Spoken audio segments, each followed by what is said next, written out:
Once there was a baker who didn't sell bread for money. He sold it for reasons, for apologies, for second chances, for the quiet courage of strangers. Come near. The oven's warm and the world is colder than it used to be. If you like what you hear tonight, stay a while, press subscribe, and keep this little hearth company. Now, let me tell you about the day the baker decided to share the sky. The town began at the harbor and curled around the bay like an old ribbon. There was a lane called Miller's Row, where the cobbles sloped towards the sea and the shops leaned towards one another like neighbors sharing secrets. At the end of Miller's Row stood a small bakery with a crooked sign, Noah's Oven. Noah, the baker, had hands thick from years of kneading dough and laugh lines that lived at the corners of his eyes. He rose before dawn to coax warmth from floor to east, to shape mornings into loaves and buns. People said his bread had a memory in it, a memory of home. What nobody knew at the first glance was why Noah sometimes tied a blue ribbon to the bakery door, or why on certain grey morning set a tray of hot rolls on the window sill with a sign that read simply, "Take one, pay with a story." You could buy this bread with coins like everyone else, but there were days when the shop's bell chimed and someone would slip a trembling hand through the door and drop a scrap of paper and a bread, and walk away having traded a secret for a sour dough. The town grew fond of Noah's small eccentricities. Children loved to stand by the counter and watch him shape the dough. Old men sat outside under the bay tree and argued over recipes. No one knew the color of the sky before the weather knew. He could tell who had been sleeping badly and who had dreamed well by the way they reached for the door handle. You see, sometimes people give their coins and sometimes they give their hearts. The baker listened to both. Years before, when Noah was younger and the shoulders less curved, he made bread. He made bread the old way, by the rhythm of the tides and his late wife's humming. Ruth, a kind woman with flour always on her palms, taught him two things: how to mix salt so that it tastes like the sea, and how to listen to people when the oven was hot and hearts were colder. Had a habit of looking up at the sky as she dusted the dough. "Look!" should whisper. The sky remembers us. It knows the small things. She believed in gentle signs. A swallow suddenly landed on the eaves.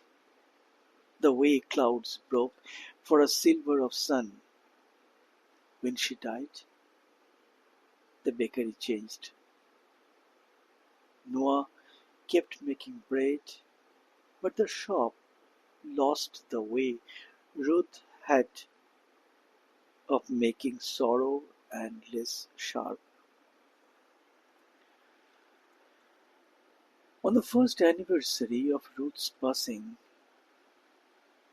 Noah did something that made the women at the market shake their heads.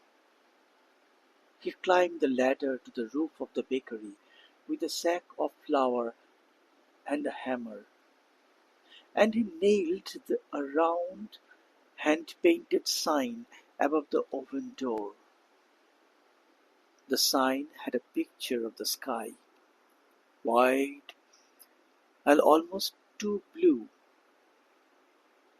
and below it he wrote one line: "Sky shares every morning." The children asked him why he did it. He told them, "Because Ruth used to say the sky is meant to be shared, like bread. If we hoard the blue, what do we lonely do?" They laughed then. He laughed with them, and that night he found a new habit: to put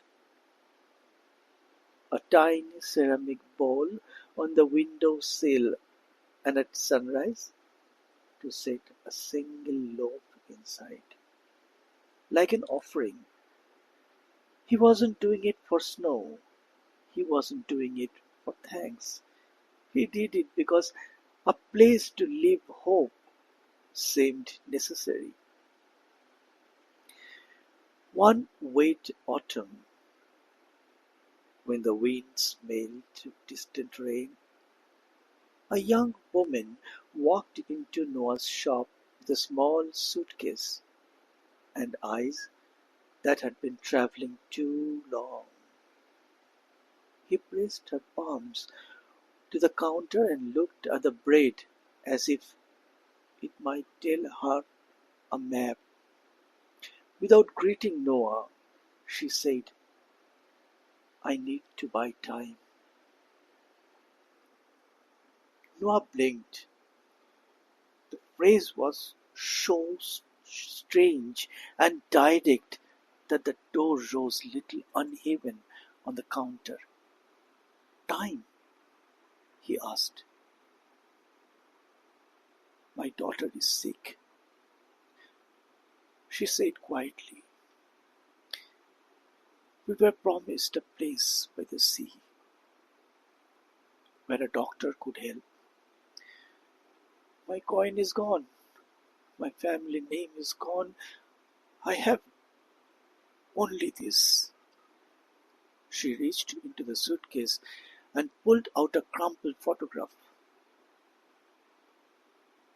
It was of a child with a crooked tooth smiling like a small sun. People sometimes traded things for bread. You'd seen clothes and rings and letters. He adjusted his apron and asked, "What will you give me?" She hesitated, and then, as though the answer had been waiting in her throat for years, she said, "A story." So Noah wrapped a loaf in a paper and slid it across the counter in exchange for a telling.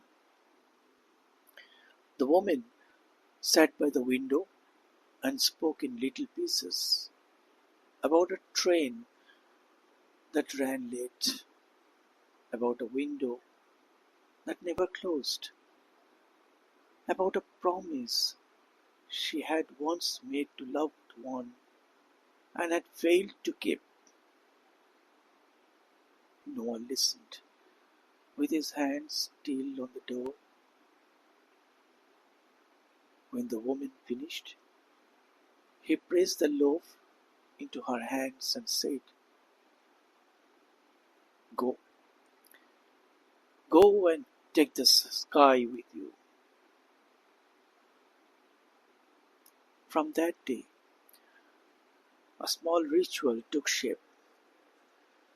Noah did not ask for riches. The sign by the window changed. Bread for stories, bread for truth. People who had nowhere else to go left notes in a wooden box and took fresh rolls home. Some left confessions they could not say aloud. Others left plans they needed to see through with a full belly. In return, Noah gave bread to be eaten on trains and bedside tables and under dim lamps. One morning, a man left a note. I stole from my brother. I'm sorry. Another left a carefully folded poem that read like the last lines of a life he had almost lived.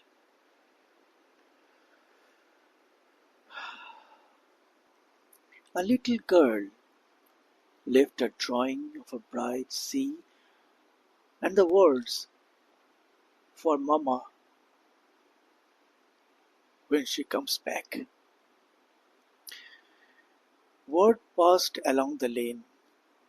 Noah's bakery was a place where things could be exchanged, not for coins, but for courage. It changed the way the town moved. People who might never have spoken to one another began to share small behaviors, small braveries. I will visit my father. I'll go back to school. I will forgive. One November, the sea arrived with a storm the town had not seen in decades. The harbor swallowed. Boats banged against their moorings. The marketplace emptied as people looked shelter. Noah kept the ovens hotter that day than usual, and he piled loaves higher on the racks. He had an unsettling feeling like a sourdough started that needed stirring. At the door, a bedraggled postman knocked and handed him a small envelope. Inside were two words written in a steady hand. Do it. The postman explained nothing. He only left. And Noah read the words aloud by the counter. He tasted them as though they were salt and remembered Ruth's habit of looking up and saying, The sky remembers us. The postman's envelope had no signature. It made Noah think of names of those who had asked to carry his loaves before, of people who had once promised to share burdens and had drilled away. That night, while the storm banged like a temper against the shutters, the bakery filled with a soft steam of bread. Noah prepared a plan that would change the small corner of the town forever. He took 5 dozen loaves, each wrapped plainly in brown paper, and he wrote little notes and tucked them inside, saying things like, Forgive him, call home, you are not alone. Take this for the road. The notes were short but heavy. He put the loaves into baskets and sent his apprentice Elsie out when the rain erased, with instructions to place a loaf on certain window sills and leave one at the doorstep of the hospice.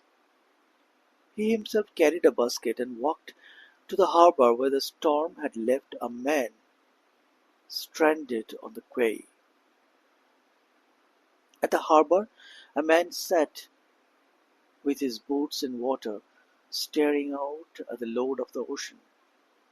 Noah placed a loaf beside him and mumbled, "For the night." The man took it, tore it open, and wept as if the bread had been a letter that spelled out of forgiveness. The man confessed then to Noah, to the sea, that he had left behind an apology and could never return. Noah said nothing. He wrapped his hands around his basket and felt the weight of the sky in his palms. Not everyone understood Noah's ways. A few merchants grumbled that he gave away too much. The banker called him impractical. Someone wrote a letter to the town council asking if this bread for stories approach might encourage mendicants. But the majority of folks in Miller's Road liked that evening had changed. Neighbors came together, people told stories, and the town learned how to listen. One afternoon, a young woman arrived who had recently lost her job at the factory. She wanted to trade a story for bread, but in the middle of her telling, she began apologizing for not being as brave as she thought she should be. Noah listened and then asked simply, "Do you think being brave is a single thing?" The woman looked puzzled. "No," he said. "Sometimes bravery is small, standing back up, asking for help, taking bread with a note inside that says, 'Try again.'" He wrapped a loaf, placed it in her hand, and watched as the first glimmer of hope warmed her face. The little gesture spread like warm stream. People began to look for small acts to perform in someone else's name. A butcher who cut little extra pieces for the old woman at market. The barber who offered a free haircut to a man who had lost his confidence. The town changed, not because they were told to, but because they had reason to. Then came the day when the sky did not seem big enough. One morning, a wealthy visitor arrived from the city. He wore a coat that cost as much as Noah's oven and laughed loudly when the townspeople mentioned the baking for stories. He asked Noah for the largest cake the bakery could produce, a towering confection for the mayor's gala, and offered a sum of money that would set the bakery up comfortably for years. Noah looked at the coin and the sky and remembered Ruth's hand on the door. He could have taken that contract and perhaps never had to write another note or send another loaf away on the windowsill. He could have let his oven up bank for profit. Instead, he did something unexpected. Noah baked a cake and entered the mayor's gala, carrying a note in his pocket. While the city's elite ate and clinked glasses, Noah quietly stood and read a short line into the hush. The sky is not for sale. It was a small rebellion. A wealthy man frowned. The mayor blushed. Some locals applauded. Others felt embarrassed. But the line drifted through the hall like a warm scent, and some people, those who had eaten a loaf from Noah's window sill on a rainy day and felt the world grow wider, felt their chests soften. The wealthy man left the gala early with his coin still in his pocket. Noah returned to the bakery not because he had to prove a point, but because he had chosen which sky he belongs to. A week later, a child from the school came in, cheeks rosy for cold. Crunching a small paper plane, he looked at Noah and asked the question everyone wished they could voice one day. Why do you keep bread for stories and not money? Noah smiled, whipped his hands from his apron, and took the child by the shoulder. He led him to the back of the shop where a shelf had a pile of notes tied with ribbons. Read this, he said. The child unfolded one. I did not call my father for 30 years. This loaf helped me do it. Another one. The loaf warmed his hands, and he told me he forgave me. Each note was a small cathedral of confession and repair. They had beautiful and terrible and ordinary. Noah turned to the child and said, you could buy bread for money. You can also feed someone their courage. When you help someone keep a promise, the whole sky stretches a little. People keep their heads down because the sky sometimes feels so heavy.